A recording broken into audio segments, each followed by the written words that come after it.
All right, it's now time to head to the Quaker State Garage and join Bill Gardner. You know, one of the things people love about Bill is he's a mechanic. He's not a TV guy. He's got dirty hands. He never wears gloves. Although, I've heard a rumor that may have changed. Bill, say it ain't so.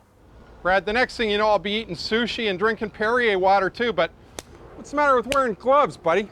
And when you see what we're dealing with this week, you're going to understand why we're wearing the gloves. If you look right up here under the hood of this Camry at the sound deadener underneath the hood, you'll notice that this corner of it is chewed away, and that's a clue to what we're going to be talking about today.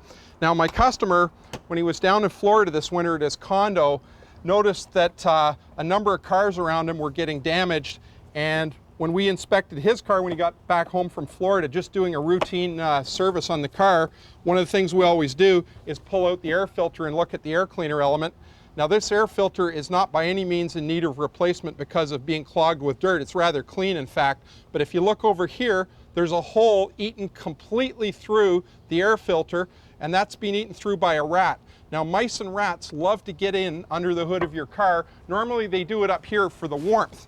You know, they'll crawl up the tires, and then they can get under the hood of the car. They'll enter through the air intake, which on this Camry is just ahead of the battery, and they can literally walk through into the air cleaner box. Now, if we look down in the air box, we can see there's part of the sound deadener from the hood and a nest that they've made in underneath this this air cleaner box. And if you look in the air cleaner box, you can see these little blue pellets here that, well, let's just say they came out of the exhaust system of the rat. And it kind of smells pretty bad in here, and we need to wash this out, vacuum it out, and then wash this area out and put in a brand new air filter element.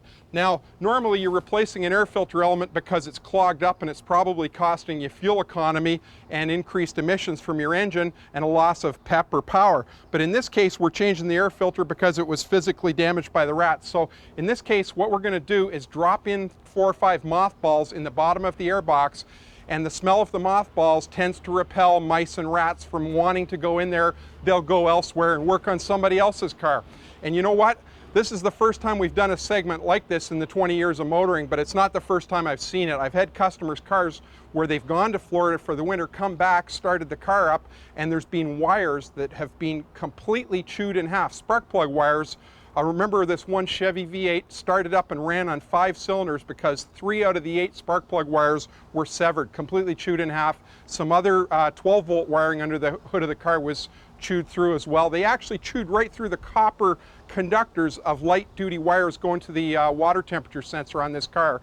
And so we had to repair all that as well. And it just goes to show you that rodents can do an awful lot of damage. So get those mothballs out, tuck them in there, and look for this kind of thing. If you notice insulation under the hood of your car chewed out, or if you've got a pet dog or cat and you notice the food's being carried away by rodents, they're going under the hood of your car 9 times out of 10 and building a nest. So look for it and get it fixed up before they cause any more damage and chase them away. Till next week, I'm Bill Gardner for Motoring 2007.